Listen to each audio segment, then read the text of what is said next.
Hello mga kaboys. Mga kaboys, nasakay ako sa jeep. Yung driver, bakante pa sa unahan niya.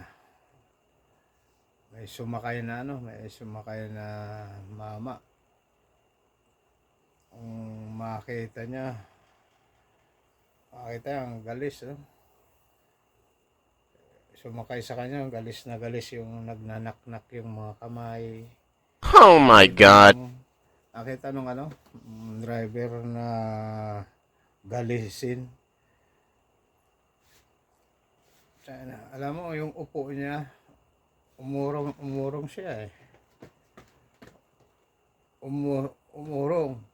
Sinundan din siya nung galis. Sumunod din dito. Di nakaganon na pagdadrive niya. Tapos may sasakay pang pasahero.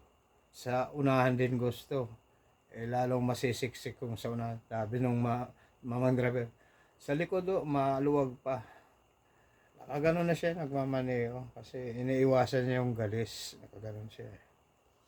Ayaw niya nang pasakayin yung ibang pasahero sa unahan. Isa lang. Nakaganon siya. Masilan na driver, nakita ko, sabi ko.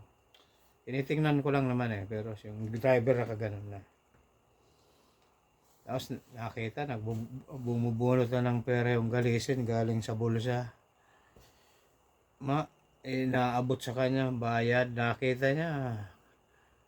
Nagnanaknak yung mga sugat. Sobrang galis. Bayad, sabi niya. Wag na, hindi kinuha yung nasa kamay na bayad. Binabayad nung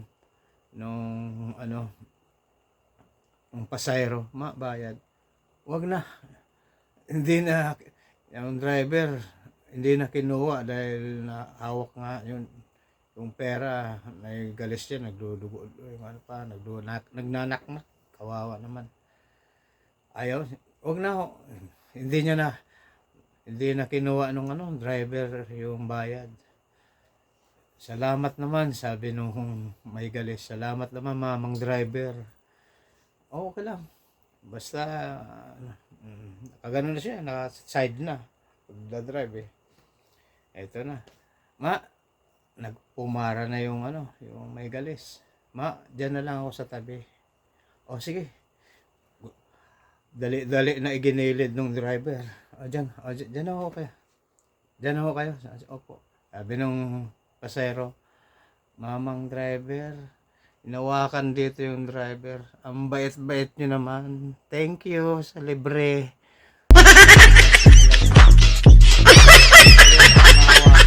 Inawakan dito yung natuwa yung mamang driver.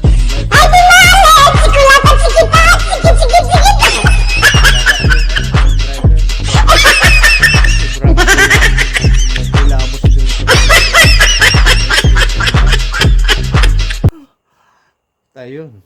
Yes. Ayun mga kaboys,